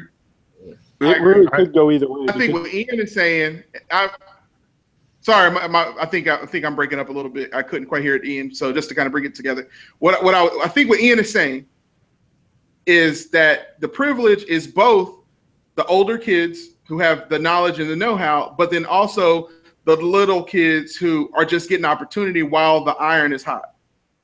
I mean, whichever analogy you go with, if you go with the younger kids going first, it's them getting the chance to go first. And if it's Yes. the older kids going first, it's them getting all the eggs. So, And then, so what privilege would what just be a combination of both of those? yeah. Right. Okay. Those are both privileged people. So In that would different kind ways, of but be still privilege. Gotcha. exactly. So- Darius, what do you agree with? All right. Do you see that? I don't think privilege is just like based on what you have monetarily or where you are in life, but your access to have a voice and your access to be taken seriously based on your not your merit, but just who you are racially, your ethnicity, your sex. There's things that I've said, in debates and other stuff like that, the exact same thing, and had shoved off, but someone of another race say it, and it's all matters. Yeah, it matters. So I don't think privilege is just, oh well, you're rich, you have this. Like if you, and that I guess that's what really upsets me about this whole protest incident is people of color, I feel, shouldn't be the main ones on the front line explaining why this is wrong. The ones with privilege that have an access, have a voice, should be saying, hey guys, this isn't right. Where's that air horn at right now? Woo! That's truth, Darius. That is truth right there. Oh, he actually hit it. At the end of the day, true. we can say it all day. We've said it in the civil rights movement. We said it several times. It's going to take for someone with that level of privilege to say, all right, this is wrong. If Lady Gaga says, hey, what can we do? From a place of sincerity, it's one thing, but we've had this conversation several times, and then a person of color says it, it's, stop complaining, pull yourself up by your bootstraps. It's a different perception. Okay. No, So let's hold on. Let me hold on before we go to that. Keep that because I want to make sure we're taking the conversation. I just wanted to co-sign off with something he just said. The person who should have been the one to step up and to be the one, the celebrity, the person with the clout to say it. You're fired. Should have been The Apprentice. president. Exactly. President should have been the one to step up. That's the person who should have been the one with the clout to step up Period, and say, the end. this is wrong. There is no argument there. How many times did Barack? Ian, I'm gonna go ahead and give Ian his air horn real quick. All right, but I was trying to save that for later. Ian just wanted to run. He just wanted to run up in there and finish quick. Yes. We gotta. Sometimes you gotta walk down and handle them all. Hey, something that I want to add to that first of all, I agree. This is a quote from somebody that was in Nazi Germany. I don't know who this person is, but still. The quote is, first I came for the communist, and I didn't speak out because I wasn't a communist. Then they came for the trade unionist, and I didn't speak out because I wasn't a trade unionist. Then they came for the Jews, and I didn't speak out because I wasn't a Jew. And then they came for me, and there was no one left to speak out for me. So it's important that while we realize that some people do have a bigger voice than others, that we all need to speak out against injustices in the world. Absolutely, and I love that you shared that with us. And before we get to Larry is what we call him back in high school, but Larry, we'll get to his question. Here's what exactly. But what I want to say is, first and foremost, before we wrap up, thank each of you guys for donating your time to this. We have a platform.com to talk about all manner of things, but instead we give up Friday night to help have conversation the player way. So so that's the shameless plug. But let me cap this off for a second. Why I chose to do the conversation the way it is. If you've been watching this, bless you for watching the whole thing, because it started off, we built somewhere and we went somewhere. We started off with talking about leadership and how leadership responded, and then we unpacked the whole concept behind white supremacy, white privilege, white nationalism, and then talking about how, while even if you're somebody who believes that you want to help out, but the concept of being privileged, if it stifles your ability. You feel like because you're privileged, who are you to say something? Just like that poem just recited by Alex Maldonado, that if you have access, if you are privileged, you have a much grander voice in this conversation than the black people screaming Black Lives Matter. Okay? We need people who, according to our society, unfortunately, who say that they matter out the gate because of what's on their birth certificate and who they were born to. It's important that you use your privilege to say something, to speak out. If you need someone to talk to help understand everything and who can help you just understand what is going on here. If you don't understand what we're dealing with, if you don't understand the history, it's important that you educate yourself before you speak on something, because the more powerful and the more access and the more privilege that you have, your voice can be a loud, loud echo, much louder than other people's. So use your privilege carefully. Use your voice carefully. Educate yourself so that when you say, it rings true and it has the effect that you want it to have. Okay. Thank each and every one of you, Alex, Darius, Derek, my co-captain, and of course the Wolfman, Ian Townsend 32. And I do know that our co-captain Nate is also watching, so thank you, brother. You are here with us in spirit, and so let's go ahead and end with Larry's question. No problem, man. First of all, Larry, hey, thanks for giving us this question. It's good to hear from you, man.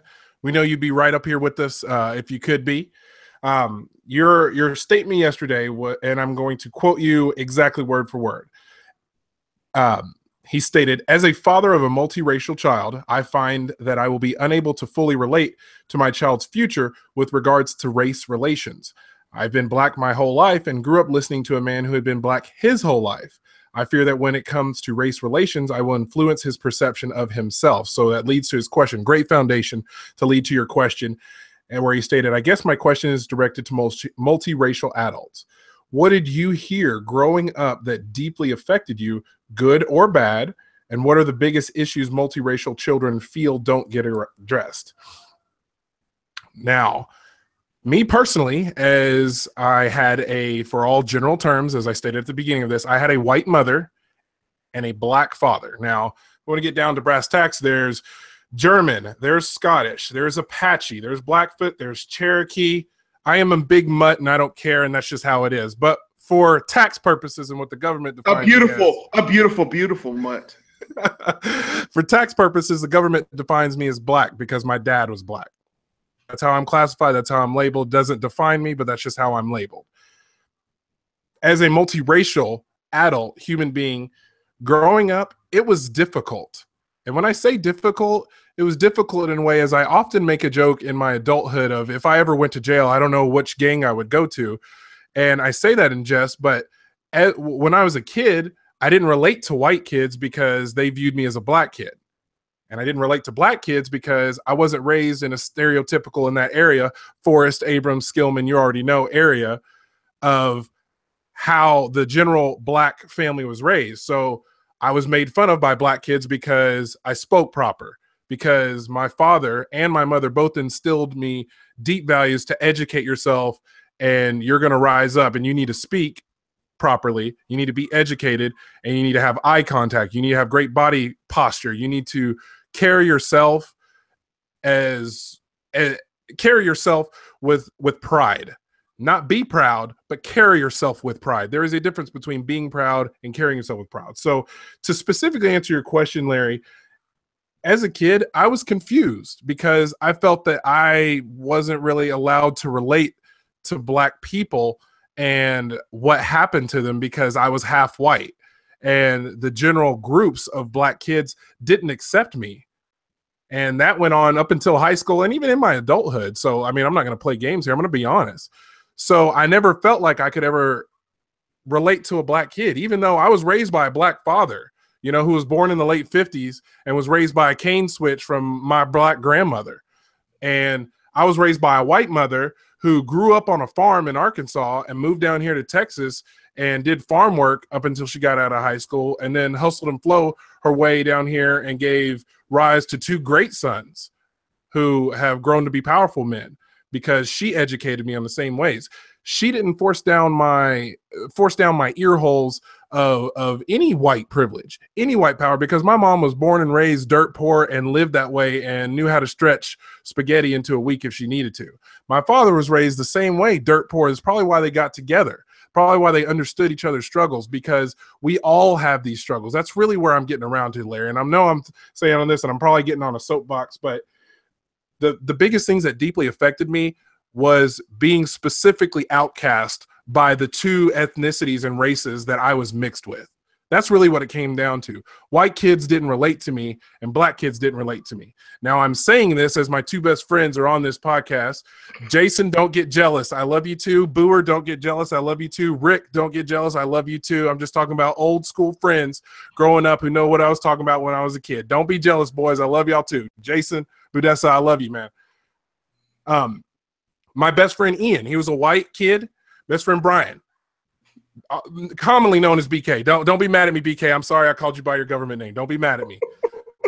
But I, even as a mixed kid, I thought Ian was privileged because he had a nice house, he had dogs, he had parents that were together, and he had a pool.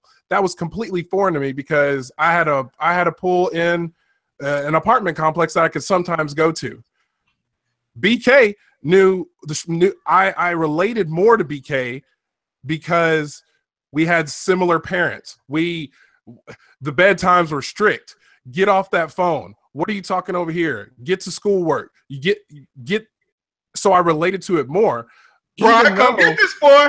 Brian, come get this boy. He doesn't just showed up talking about he wants to hang out, and I had to walk home. I had to walk back home, and so. But I related to BK as a kid. However, the general black kids at my school didn't, because I wasn't listening to gangster rap in the 90s because I was listening to smooth jazz 106.1.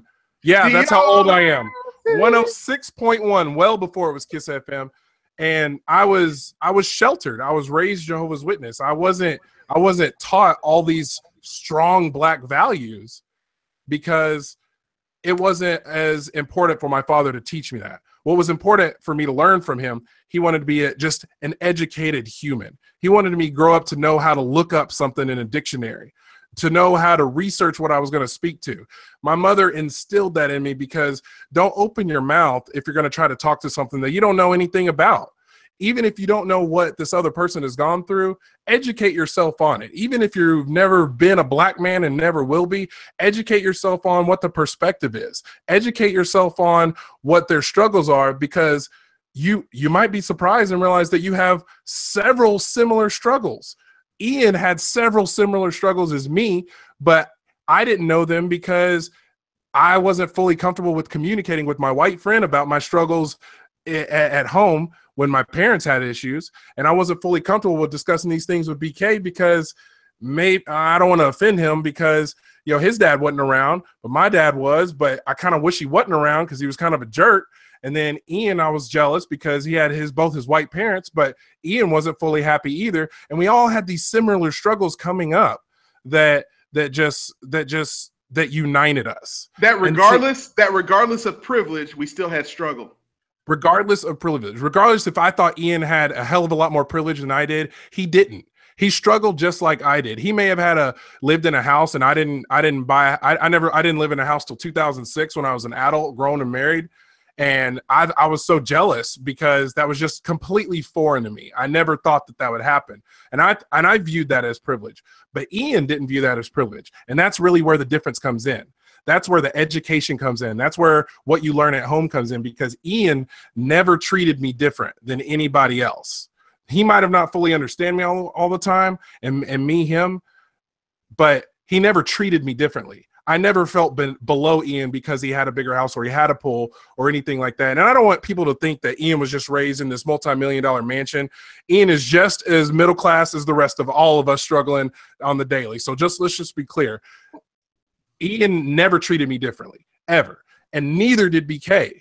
And that's what united us as children, because we all had that education in our homes. We all took the initiative on our own selves to go learn about other people, to accept people, to accept their differences, accept their changes. And being mixed, as I generalize myself, it affected me whenever I would see just the separation of white kids and black kids, Hispanic kids, because I was like, why they're just so adamant about being in separate cliques. And it still holds true today. Just any one of you, I'm sure you can all think about the cliques in your workplace. Be honest. They're probably going to be generalized by the people who have money. They're going to be generalized by the people who live in the same area. They're going to be generalized by the people who've known each other the longest. They're going to be generalized by the color of their skin. It happens everywhere because we're naturally drawn to people who are going to be educated on the same things that we are, similar experiences. But what breaks that mold is when we decide to break the mold. When you're uncomfortable, you're at the precipice of learning something. When you're uncomfortable, when you're asking somebody, something strong that's not usually a common subject or an easy thing to talk about, it's okay to just say, hey, I just want to learn this. I want to learn this for myself. And that's really one of the powerful things that BK was saying right here. Educate yourselves. Educate yourself. It's okay to say, I don't know. It's okay to say, I don't know the answer to this. I don't know how to find this, but talk to somebody who does know. Humble yourselves. And Larry, BK is going to be so mad at me for all this talking just from your one question. Don't you ever ask me no mixed questions again in the future. I'm not going to stop. It's not going to happen. You're going to have to play me off. They love me. They really love me. Don't play me off right here. No, I'm just kidding. But wrap that gavel up, B.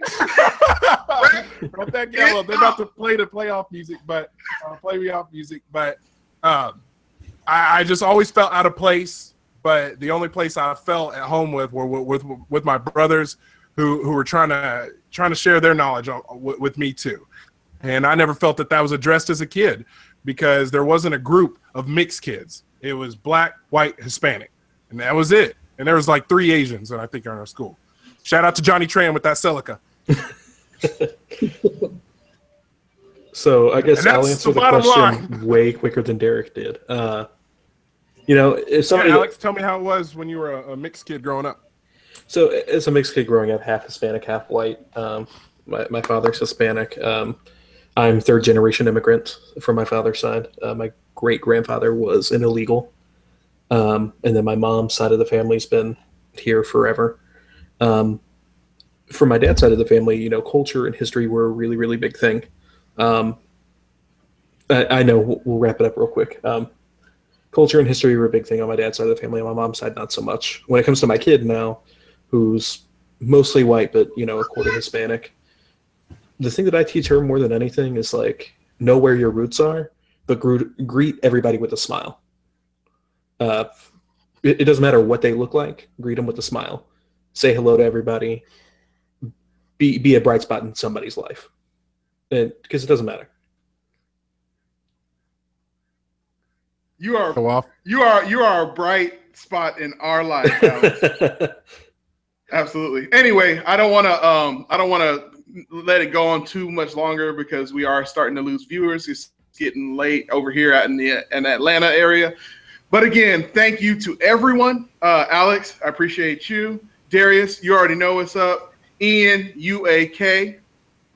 Shouts out to my co-captains, Nate. Hi. And Derek. You already know, Mr. Corrupting the System. Exactly. And no matter what path you choose to follow or what actions you choose to take, doing it the player way. We'll see you guys. New podcast out today. And we'll be back if you want us to. So once again, Patron once again, playlifeyourway.com. We'll holla at you.